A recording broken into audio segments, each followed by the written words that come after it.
Thank you for being here. Hi, it's good to be here. Good evening. Oh Finally. my God! Finally. Finally. We You got have it been such a going. trooper.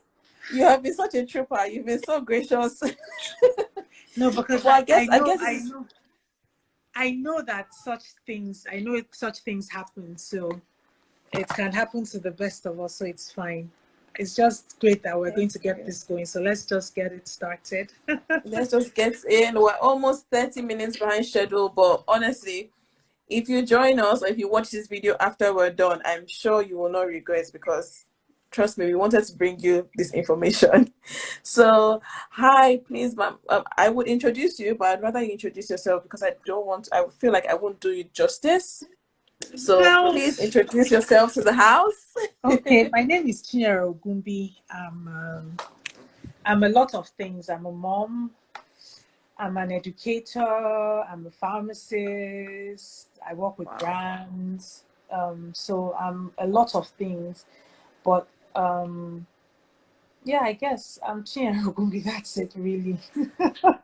See, so when I was looking, I was looking at your profile earlier and it says your Yeah. career spans over 18 years. And I'm like, no, because I saw your picture. I said, no. No. Are you Well, sure you I'm don't mean actually that? older. I hope, are you sure you don't mean that she's 18 years? You No, know?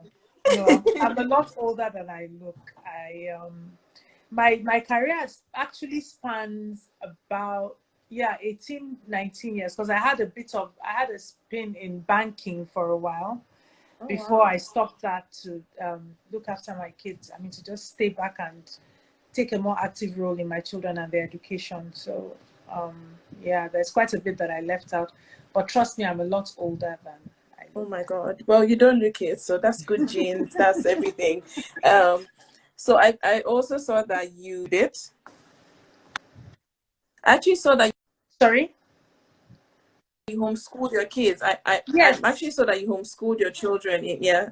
Yes, I have 5 children, and I homeschooled all 5 of them, at a point for about 5 or 6 years. I mean, 2 of them went Oh, into regular school from homeschool, and then the younger ones I just integrated slowly back into school, when I felt they were ready. oh, So, that's yes. amazing. That's amazing. That's no small feat. So today's topic is fostering independent learning amongst blended learners. So I don't know if you could just give us a background to, this independent learning that we Okay, so so like to talk about. all right, so I'm really excited because independent learning and differentiated learning are things that are absolutely essential in other developed countries. What you find is that they start to prepare children to learn that way because by the time you get into college, even high school, you're doing projects, you're doing stuff on Mm-hmm, your own. So you mm-hmm. don't necessarily have a teacher or anybody sitting with you to help you do your work. So they start that early, and that's why their kids are good with reports and all of that. And most times now, because a lot of children here, because of the state of education in Nigeria, quite a large percentage of our children have to go there, and you find that they struggle in the Yeah. first year. So I was just saying that to put into context how important this topic is.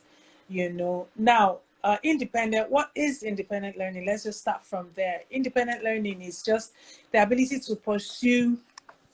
Sorry, I'm using my phone. It's a bit awkward. I tried to get this on my computer, but it was just, I don't know, it was just taking time. So it's a bit, I'll be moving around quite a bit because it's on my phone and I'm not. Honestly, we can hear you. That's what matters. We All can right. hear you. This So, in the era of using tech, we yeah. understand. Okay. So it's ability to pursue study, really, I mean, independent learning on your own, autonomous study without a teacher. And it's a little more than just sitting down and doing work on your own. It involves a lot of things. The truth is that independent learning is not as if you're just going to tell the child to get up and go and the child will get it right and get everything that they need to do.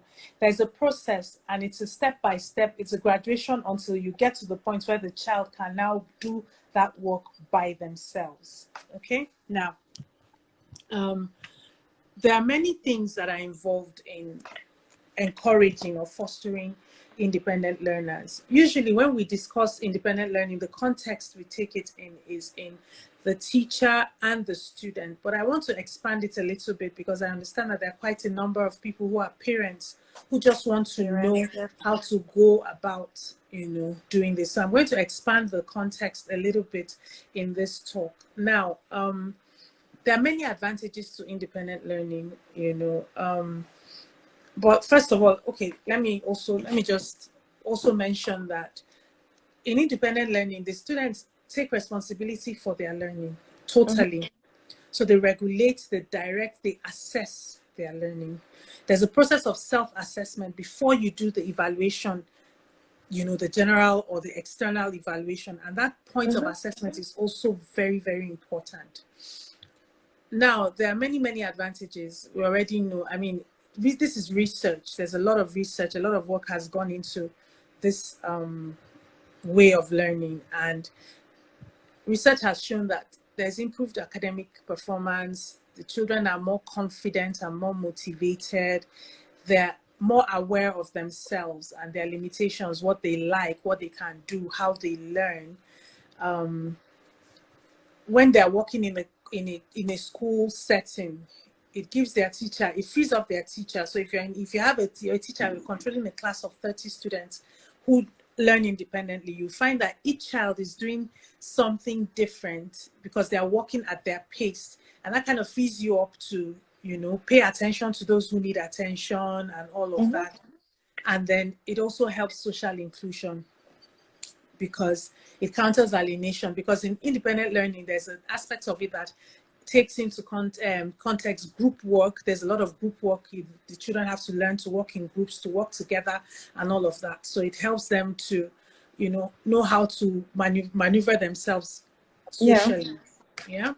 Now, students who are independent learners, they set higher standards for themselves. Usually, if you're able to establish the independent learning skill, you find that maybe the 10-year-old will be working at the level of a 12-year-old or a 13 or a 14-year-old. I mean, research has shown.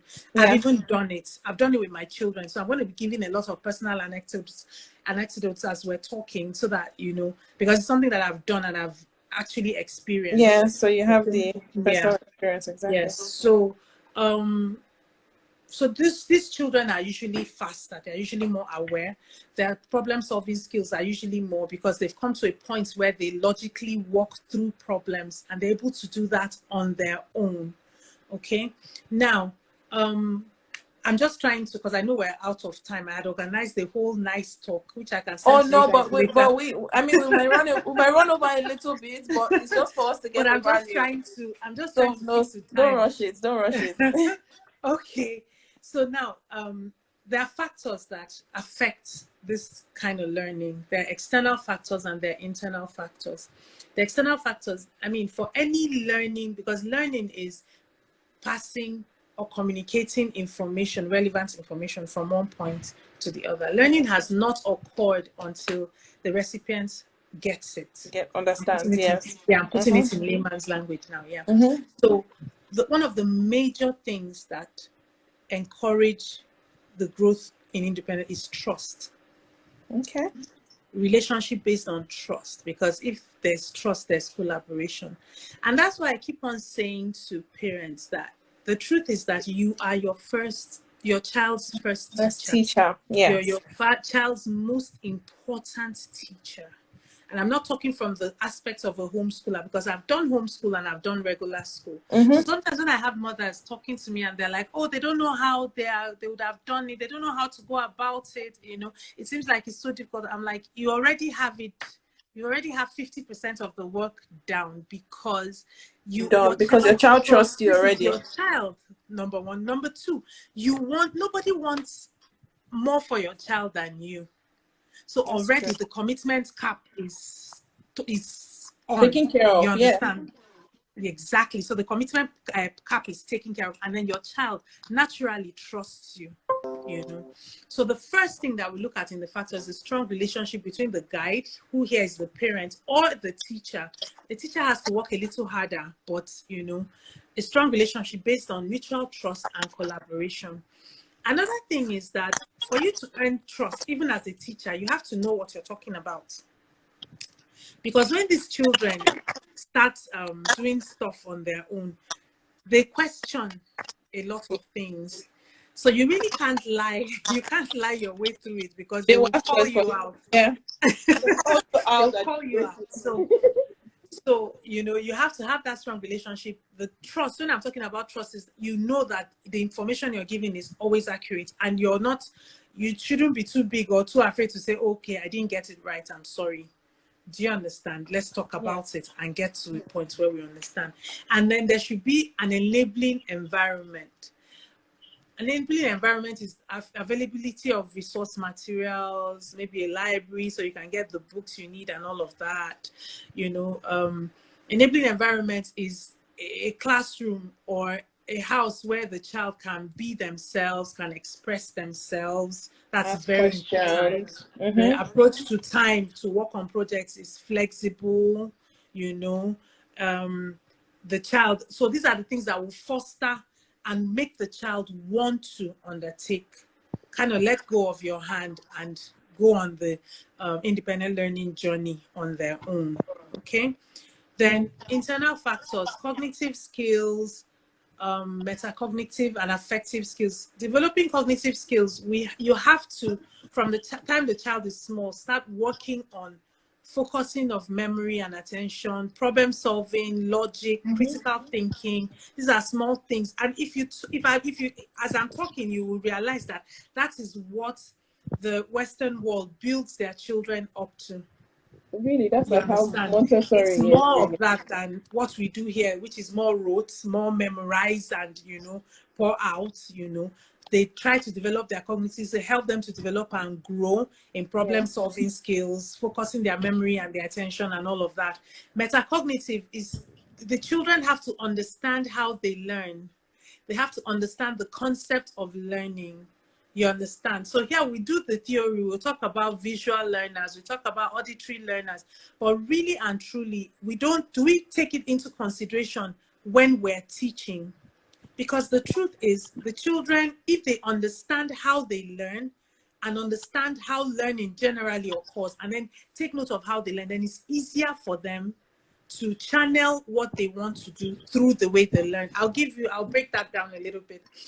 If you have a child who likes music, okay, it's easy for the child to create math songs. If you have a child who likes to write, my daughter used to do small math story books. Do you understand? And any concept that you're trying to teach through that, or you want the child to grasp through that, is easier and is faster, because the child has discovered their own way of understanding, of learning. You understand? So every child comes to you with an empty head.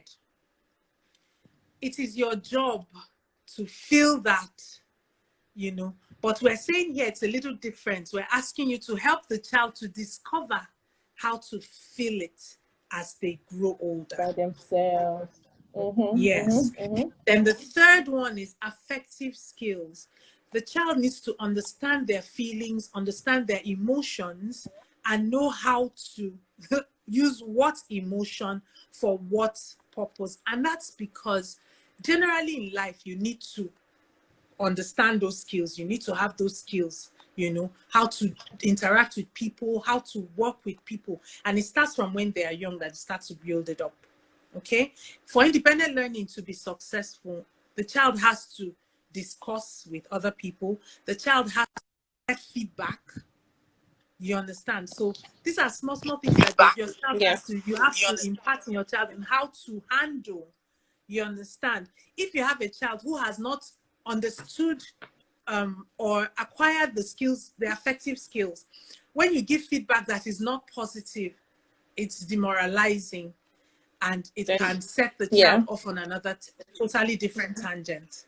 Okay, so these are things that how to harness your feelings and emotions, that it's okay to be disappointed. How do you channel that disappointment and stuff like that are things that you also need to take into consideration. Those are factors that affect this kind of learning.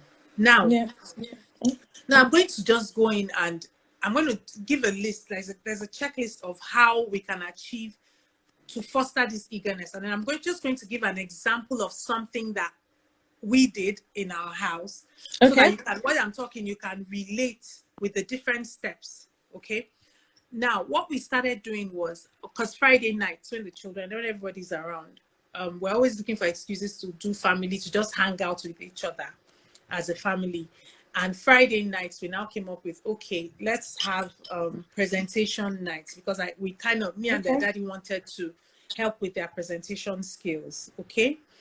Already they had learned how to work on by themselves, because this independent learning, I had to administer it when they were young, when we were homeschooling, because I had 5 of them, different age. Yeah. Do you understand? I had to work with everybody. I have a lot of questions so I really about that. Didn't have a choice. I had to find a way. I'm ready to take your questions. I had to find a way for everybody to get what they needed to get done. Okay, so I didn't have a choice. I had to find a way, because they were all at home with me, and I didn't want to be paying more attention to one child and to the detriment of other one suffers. Yeah. So what we used to do then was, the older children, in the morning, first thing is a routine. When people talk about homeschooling and they say there's no routine, I don't know how it works for them. There's a schedule, there's a routine, you must stick to it. So they come down, they have their checkups, and then I start to teach the children to logically walk through problems. So you don't call mommy unless you're absolutely stuck, because the first question I'm going to ask you is, what did you do? Okay, so you tried this, it didn't work. What else did you do? What did you do next? Okay, so that was then. But then, okay, now, so we started doing, because we wanted to improve presentation skills. We wanted to just help them get that. We'll give out a topic on Sunday morning, and everybody will work on it as a project, and then come back and present on it on Friday evening. And when you finish your presentation, you will wait for feedback. Sometimes you have to go and do a do-over, okay? But you will wait, you get feedback, and then you will work with the feedback. And the growth was remarkable. You understand? When we first started, even my 10-year-old is now very proficient in PowerPoint, because they had to use PowerPoint. We needed a proper presentation. It kind of helped him with his stage fright, because you have to present what it is that you're talking about. And it was a myriad of topics. Sometimes you let them even pick what it is that they want to talk about. Okay. So how do we foster eagerness? How do we make them want to be independent learners? You have to inspire them. You have to motivate them. Okay. I remember growing up, when they started going into regular school, how did I used to get them to keep good grades? We'll always have some kind of agreement. Okay, if you give me 9 A's, what will you get? Do you understand? I had to do that. I had to do that. And you'll find them now. That was the push, that was the motivator when they think of what is it. And if you don't get it, you will not get it. You'll not get what it is that we agreed on. If we agreed on 9 A's and you get 8 A's, I will not give you the prize. You didn't get it. You did not earn it. I'm sorry. Try better. Try harder next time. You did a great job. Excellent. But this is what we agreed. Okay. So you have to find ways to inspire these children. You have to find ways to motivate them to be able to start working on their own. Okay. You have to be a coach. More of a coach than a teacher, more of a coach or a guide. So we set goals, even with your younger children. Oh, by the end of this week, I want you need to be able to look, when you see color red, you need to be able to tell me it's red. For example, we're doing colors. Okay, you need to be able to tell me it's red without any prompting. You need to be able to just see red and be like, this is red, and be sure that it is red. Okay. Set goals and encourage them teach and guide, you know, and as much as possible, you're avoiding, a coach doesn't play for the players. A coach doesn't come on and play. Yeah, A you coach will can't. tell you, do this, you should have done this differently, you should have done that differently. A coach doesn't come in to play with you. So that's the difference between a coach and a teacher that is holding your hand. So you be a coach, more of a coach, more of a guide, you know. Even if it's a From math the sidelines. trigonometry, we're doing trigonometry. I love the Nigerian their math textbooks, because what they do is they just copy, they just follow the syllabus. And you know, most of them, when you come in, they give you examples. There's a problem, they give examples. They've worked some of them, and then they give examples and give you exercises to do with the answers at the back. Okay? Mm-hmm. So the way we used to do math was, my children, oh yeah, sit down and look at the example. Walk through the example without me. Walk through the example. If you don't get it, come to me. If you get it, move on to the exercises. Try a few exercises. Assess yourself, right? If you feel you can move on to the next, then move on. If you now feel you need me, come. That's how we used to work, you know. And we just found that we used to just guzzle through the math textbooks really, really fast. Yeah.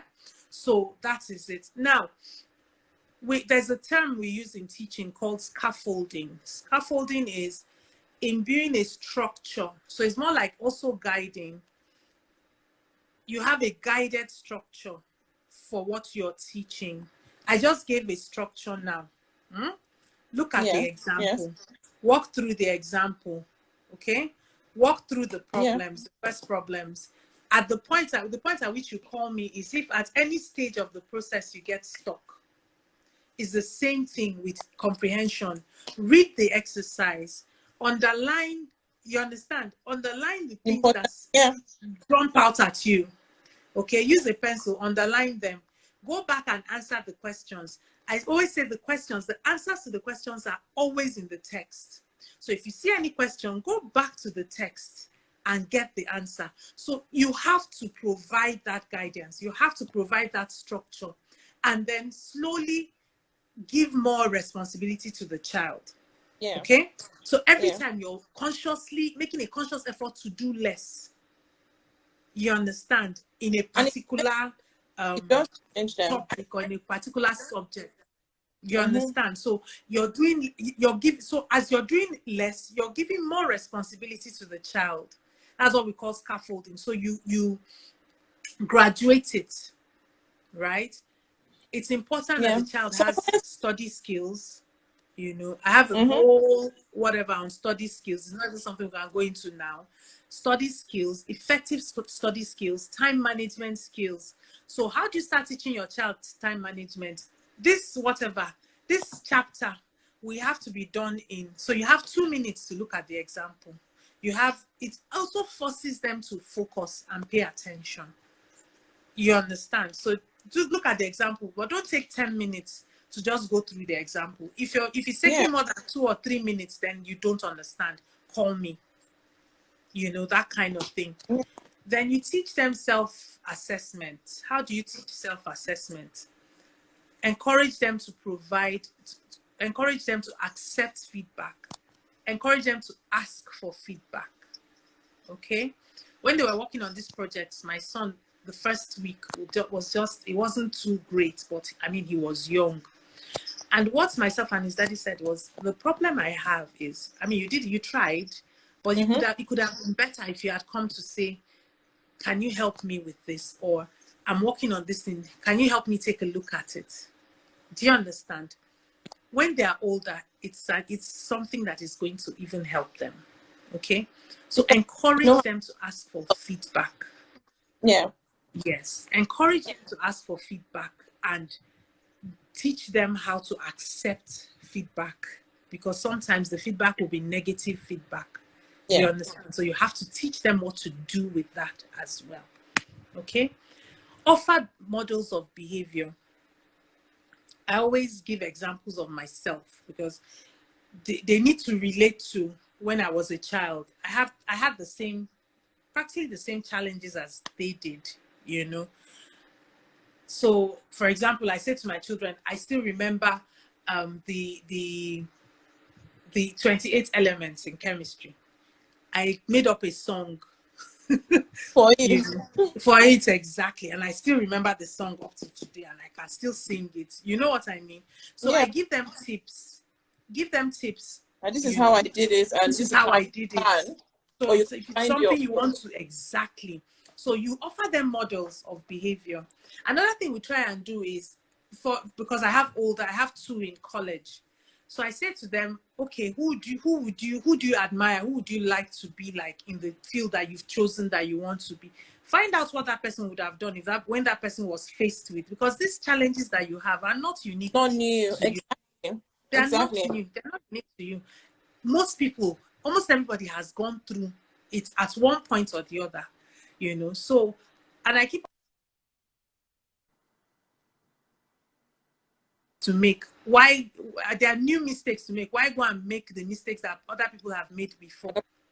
You Yeah. know. So all they need So is that so why don't you leverage exactly leverage on models? So you also have to be a model. Teachers have to model behavior. Say to them, okay, every time I do a math problem, I show the working so that I can see the steps. You understand? So we say offer them models of behavior, models to copy, so encourage reflective. Yes. sorry to interrupt. I just want to ask a question because Yes. I feel like, well, you have 5 children, so Yes. that's kind of a big class. So it's and they're Yes. all at Yes. different, and you manage to do that. But how can teachers with big classes do this? Because it's one thing doing it at home, like you talked about being a parent and how committed it is for parents, but you're an Yes. educator, so in a Yes. class of 50 people, 40 people, how can Yes. you actually foster? And this is them coming to school at an age where they already have learned a different way to learn, where they're Yes. probably coming from backgrounds where there's no independent learning, and they're coming to school and Okay. you have 7-year-olds, 8-year-olds, and in a large class. How can teachers work with that? Yes. Okay. So children are very adaptable. As a teacher, it's your job to take charge of your class. It's not easy, but the level of preparedness, the level of preparing that you have to do is usually very high. Do you understand? And what Yes. happens is you have the first 2 or 3 weeks a bit shaky, but if you have a structure and a routine, your children will definitely, I've seen it so many times, they will fall into that routine. Okay? Yeah. That's why we're also pushing for this kind of thing. You have to take the time to decide. In every class, you have some children who are brighter than some others. There's Yes. no point. Let's not pretend. Do you That every understand? child will perform at the same Every level. No. child is totally different. Every child learns differently. Now, those initial 2 or 3 weeks is your time to decide, to look at your children and assess your children, your own mental assessment. Okay, so that by week 3 you've done your grouping. You've done your grouping, so you know those who are a little advanced and you know those who will need a little more time and a little more help if you are a good teacher.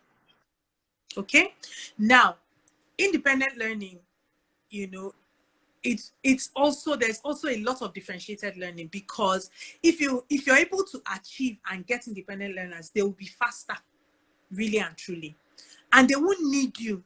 You're working them up to get to it. They don't need you to hold their hand as much as possible. They're able to get the information for themselves.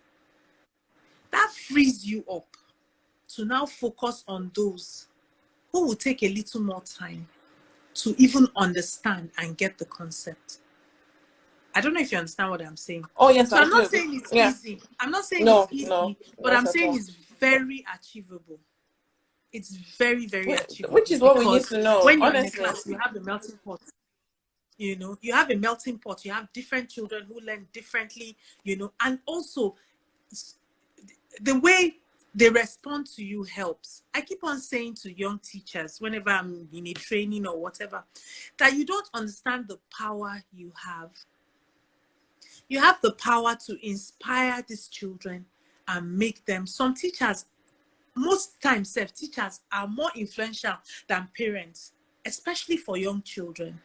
If you interview like 25 children, they will tell you, I remember one of my teachers. He was from Cameroon.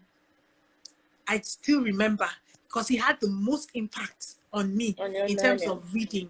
And what he did then, when I think I was in primary 4 or primary 4, he just identified, he was our English teacher. So he identified those who were fast, who could read.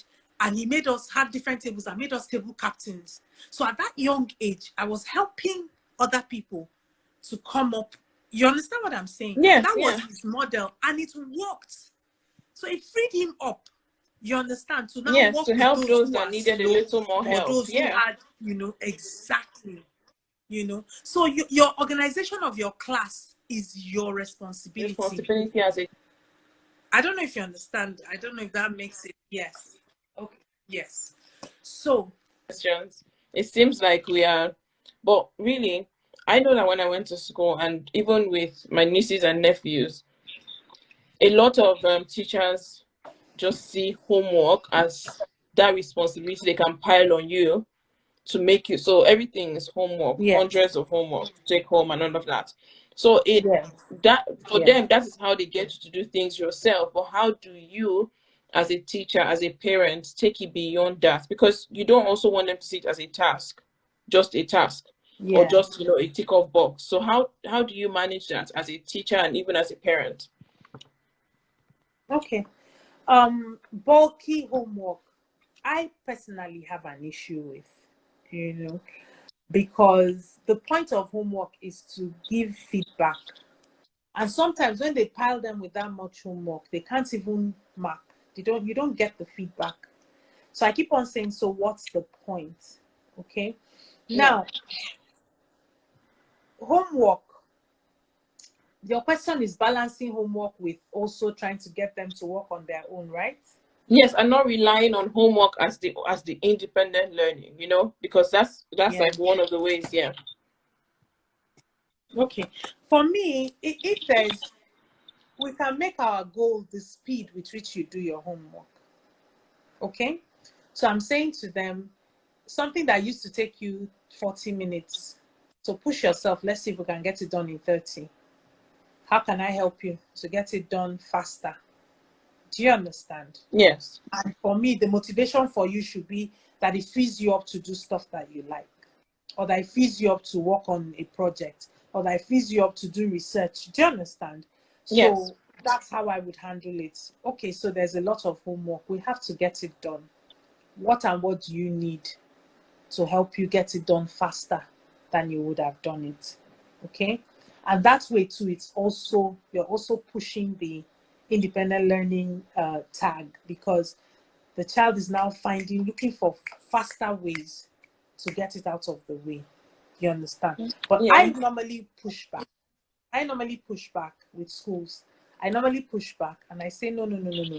What is the point of homework? Homework is to assess what you have taught. Do you understand? Yeah. If you give this amount of homework, you're going to have to provide feedback, and I want to see the feedback.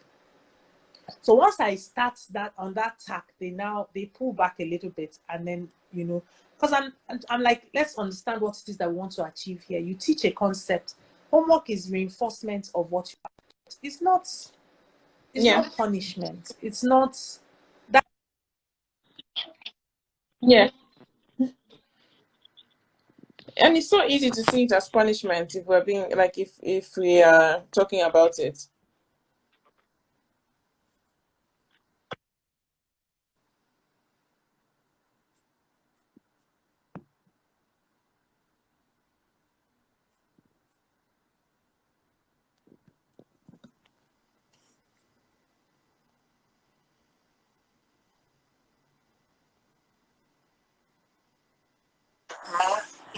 Okay, you guys, sorry, you lost me for a bit. Yes. So in humanities, you have science, you have socials, they're all grouped. You understand? So the child is not struggling with so many things, because they also understand the importance for things like dance, music, the arts. Yeah. Helps in cognitive reasoning, help them, develop their logical, so we understand the importance of that. But here it's not. So I would advise, if this is a question from parents, I would advise that you push back a bit, but also look for ways. Say to the child, okay, let's look for creative ways to do this as quickly as we can, and get as many rights as we can. Yeah. I think we've like gotten so much from this session. But what I just wanted to say before anything else is, how can parents intervene? Because this is a question we get, because it's so easy for people to give up and be like, this is the slow child, this is the fast one, this is the one that will be something, this is the one that will be nothing. But how can you intervene, and how can you use independent learning? How can you use digital learning tools like Gradely? And just how can parents intervene in children who are struggling academically? How do they ensure their strengths are found? Okay. So, I mean, it's important that I emphasize again that every child is different. So naturally, your goals for every child should be different. I mean, we just have to be frank.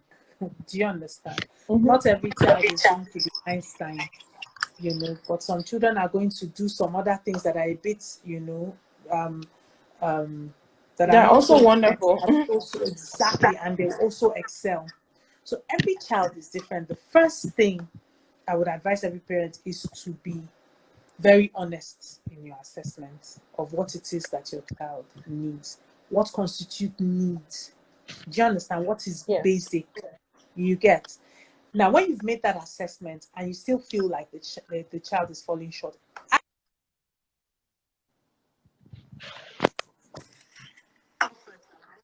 other school aid homework apps do not offer is that Grady has the artificial intelligence aspect of it. Okay. So the child can sit and the app can give you an assessment of, okay, this is where we're struggling, this is where we need to put in more focus, and all of that and all of that and all of that. Okay.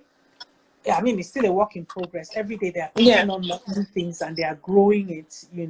But I'm really excited about it because it's not like what you find everywhere else. So the thing is, the first thing children like that, you have to encourage and motivate them, because what the society, even teachers, do is not realize that sometimes you have dampened that child's confidence. Okay. It's okay to not understand something the first time, the second time, the third time. The important thing is to be determined to eventually get it. You understand? So, so the first thing you need to deal with is the effect on your child's confidence, because a child that is confident and motivated will achieve so much more even without you, even without any intervention, really and truly. So the first thing is to deal with the child's confidence. Okay? It's okay to not get it right. You didn't get it right, that's fine. Doesn't mean you're dull. It doesn't mean, it just means that this is something a little difficult. And if somebody was going to spend 20 minutes on it, maybe you have to spend 30 or 40 minutes. But everybody is different. You understand? Yeah. That is where we start from. And then sometimes it's also in the style of teaching, because we have not looked at how your child learns. Okay. In my house, there are children, some of my children love novels. There are some who can read novels. My baby, that one is very good with math. If you give him a big book to read, he can start crying. He would start crying, because it's too big. When am I going to finish this? So many words. Okay. But he was borderline genius in math. And I used to struggle. I'm like, you have to, this is how it will help comprehension, it will help. But after a while, I realized that I just need to pull back. Okay, so maybe it's a weakness. No problem. Just try. Let's start with small books. But you have to read. You have to know how to read. Your vocabulary you have to, even if it's just borderline. Okay, so we'll never always get 90 or 90 something in English and comprehension. But at least now, don't fail. Do you understand? And Yeah. slowly, we have gotten to a point where, okay, I mean, we're getting A's. I mean, it's not as great as math, but so the first thing is to realize that every child is different, and every child will relate differently to different. So for me, and that's for me, to quantify and truly define struggling, because sometimes you have a child who is doing well, he doesn't like some of the subjects, so who is in the 60s, 70s, and the mother is running up and down and telling me, hey, this one is slow, all her siblings 90, 95. Sometimes you also find that some children are slow starters. Sometimes by middle school, this child will pick up, by the time the child knows what it is they want to do. So intervention is important, okay? Just assess it, and assess it objectively. Okay, if you need to get somebody to help you, get somebody to help. If you need to subscribe to an app that the child can relate to, because children now love anything that they can do on the computer, Yeah. that's fine. If there are games or whatever that you find out that will help that particular subject or help that particular skill, you engage the child. You try different things, and then you find the one that works or clicks. That's my take. Yeah. Honestly, I feel like this has just been so educative, because you have so much experience, and it's like real life with your own kids, and it's applicable also, not because you're just your parent, you're also an educator, and your background is also in sciences, so that's like a whole great mixture. But so I think I'm just going to ask you, the last question, and then you can summarize, because you're the expert here. I'm taking notes. I have a daughter. So, yeah, Okay, how old is she? she's 3. Ah, So okay. it's a good age. She's talking back. Very good age. Very good age. Yeah. So I was just going to ask you, in conclusion, because people have moved from a lot of learning now, even if you don't homeschool, it's kind of falling back on parents.